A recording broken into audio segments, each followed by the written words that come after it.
देखिए हमने एक्सरसाइज 10.5 में क्वेश्चन 4 तक करा दी थी। आज देखिए क्वेश्चन नंबर 5। क्वेश्चन 5 पे गौर करें आप। क्वेश्चन 5,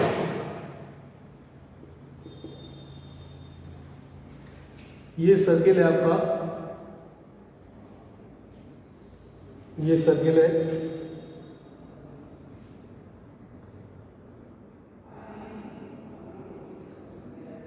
ये फिगर गिवन है आपका इसमें क्वेश्चन में।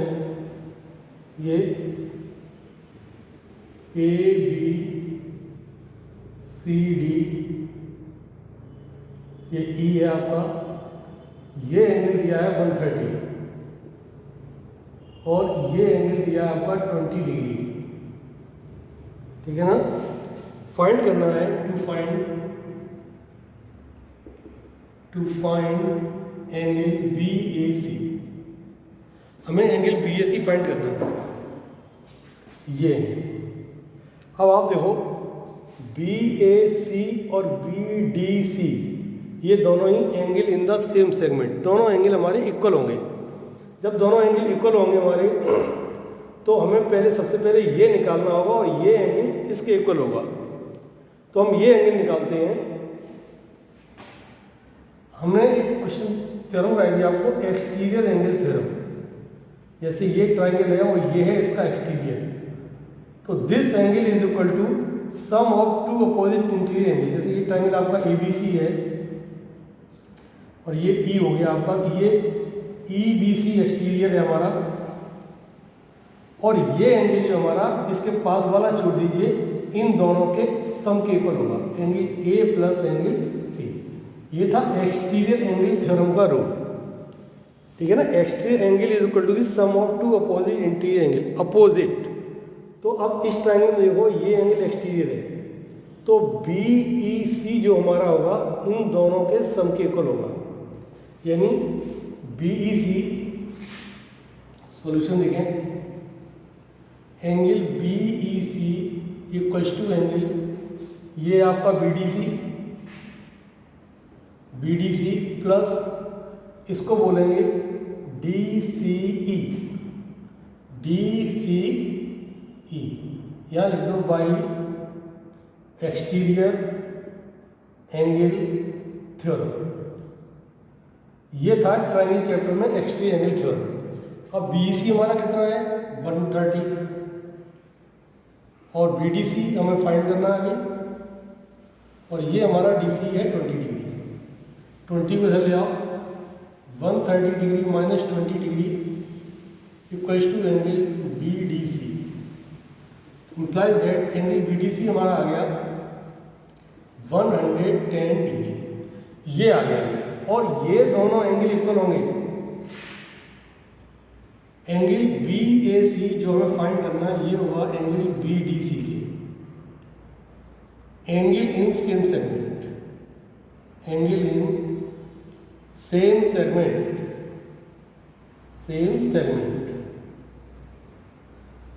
तो जितना, तो इसका मतलब ये हो गया, एंगल बी ए सी जो है हमारा, बी डी सी कितना निकाला हमने, बी डी सी निकाला 110, तो ये 110 डिग्री हो गया, ये इसका आंसर हो गया। ठीक है ना। तो ये कंप्लीट क्वेश्चन होता है यहाँ पर। अब क्वेश्चन देखिए आप 6, क्वेश्चन नंबर 6।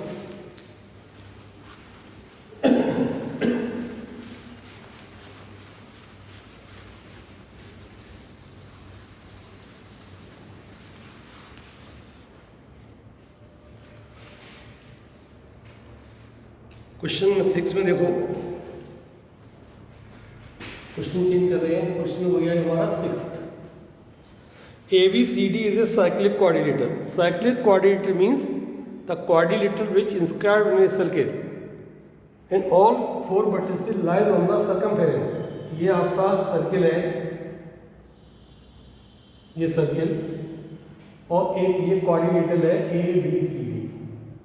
इसे बोलेंगे हम साइक्लिक क्वाड्रिलेटरल। ये सर्किल के अंदर है A B C और ये D, whose diagonals intersect at E। ये इसके डायगोनल्स हैं और ये दोनों ही ई पर इंटरसेक्ट करते हैं। Angle D B C equal to 70 degree. D B C ये एंगल दिया हुआ है इतना 70 डिग्री, और B A C is 30 degree. B A C ये दिया हुआ है 30 degree. Find angle B C D. To find angle B C D, और फाइंड करना है second point. First secondly, if A B equals to A C, A B equal to B C,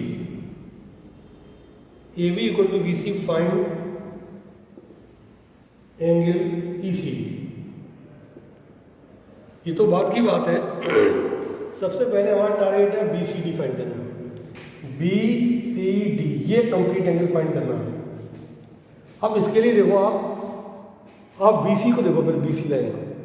B C के इधर एक segment है और B C के इधर सेगमेंट है। तो बी सी के इधर जो सेगमेंट है इसमें देखो बी ए सी और B D C angle in same segment.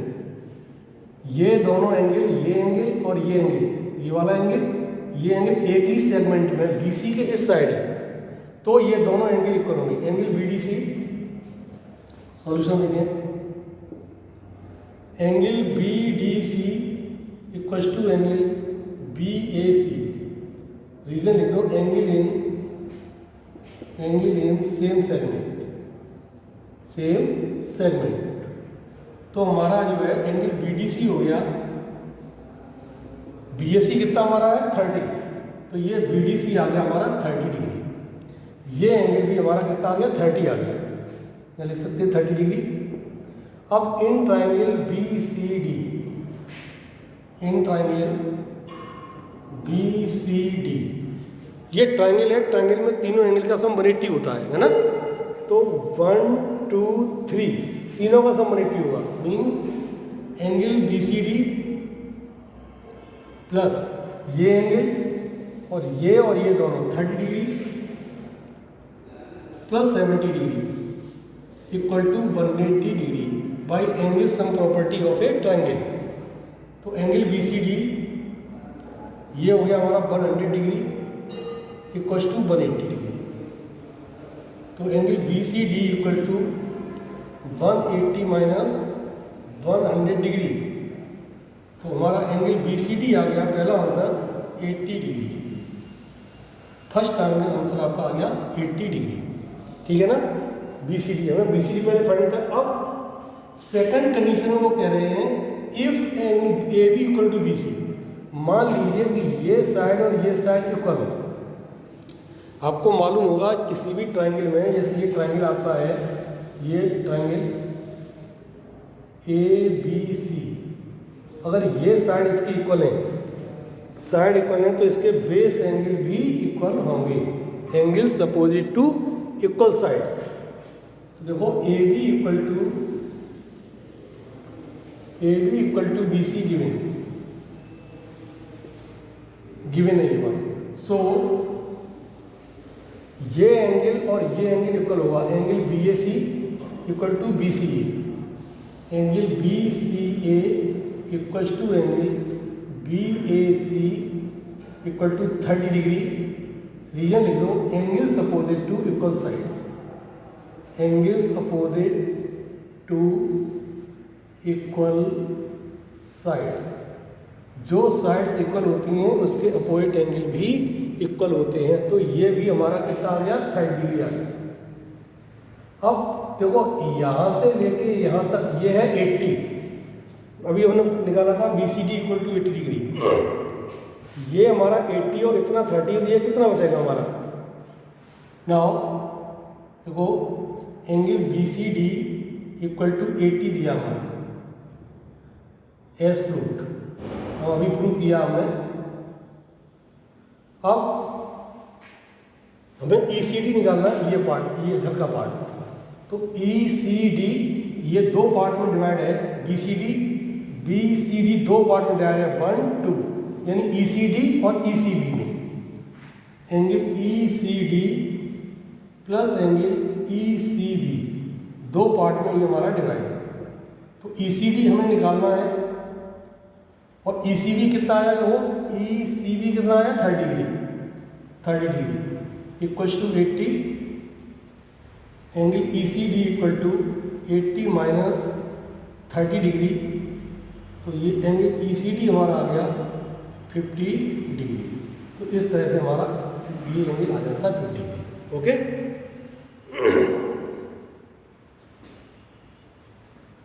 Question देखिए अब 7th,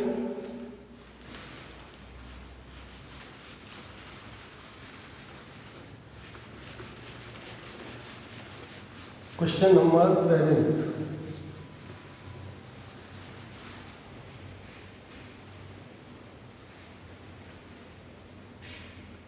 क्वेश्चन 7 में दिया है, if diagonals of a cyclic quadrant are diameter of the circle, ये सर्किल है और ये इसके डायगोनल्स हैं। उनका कहना यह है कि डायगोनल्स जो है इसके डायमीटर है, ये डायमीटर है, ये हो गया सेंटर ओ, ए बी और ये सी डी, ऐसे मान लो ए बी सी डी, इनको ज्वाइन कर दो। देखो ये साइक्लिक क्वाड्रिलेटरल भी हो गया और ये डायगोनल्स इसके गिवन में, in a circle A C and B D, A C and B D are diameters, ये डायमीटर है। Prove that, to prove A B C D is a rectangle, हमें इसको रेक्टेंगल प्रूव करना है। किसी भी क्वाड्रिलेटरल को अगर मैं रेक्टेंगल प्रूव करना है तो सभी एंगल, 4 एंगल्स होते हैं और सभी एंगल अगर 90-90 के हैं तो वो रेक्टेंगल हो जाएगा। तो हमें सबसे पहले हमें सभी angle A, angle B, angle C और डी, हमें इसको 90 डिग्री बताना। प्रूफ देखिए, हमने आपको एक चीज़ बताई थी, ये मान लीजिए सर्किल है, थ्योरम बताई थी, और ये इसका डायमीटर है, सेंटर ओ ए ओ बी, और सेमी सर्किल में जो भी एंगल बनता है वो 90 का होता है। थ्योरम हमने बताई थी आपको, angle in semi circle is a right angle, तो ये राइट एंगल हो जाएगा हमारा। तो इस तरह देखो, ए सी एज डायमीटर, जो हमने ए सी डायमीटर लिया, ए सी एज डायमीटर, हमने ए सी को डायमीटर माना, तो डायमीटर के इस साइड और डायमीटर के इस साइड दोनों एंगल 90-90 होंगे, ये भी 90 का होगा और ये भी 90 होगा। Angle A B C, angle A B C equal to angle A D C equal to 90 degree. First equation, reason लिख लो, angle in semi circle, angle in semi circle. Next, अब हम इसको बी डी को diameter मान लें, let B D as diameter, B D as diameter, B D को हमने डायमीटर माना, ये बी डी, तो बी डी के इस साइड ये एंगल है, बी डी के इस साइड ये एंगल, तो ये भी 90 होंगे हमारे। Angle B A D equal to angle उधर हो जाएगा B C D, B C D, B C D equal to 90 degree. Second equation, reason इसका सेम होगा, angle in semi circle. From equation first and second, ये 90-90 है तो ये सभी एंगल 90 हो जाएंगे। देखो, angle A B C equal to angle A D C equal to angle ये B A D equal to angle ये हमारा बी सी डी, चारों एंगल हमारे 90-90 हो गए। Hence A B C D is a rectangle. इस तरह से अगर चारों एंगल 90 होते हैं तो वो हमारा रेक्टेंगल हो जाता है, ठीक है ना। तो ये रेक्टेंगल हो गया। यहाँ तक आप कंप्लीट करिएगा। नेक्स्ट टर्न पर हम आपको 8, 9, 10 के क्वेश्चन आगे कराएंगे। ओके, थैंक यू बेटा। ओके।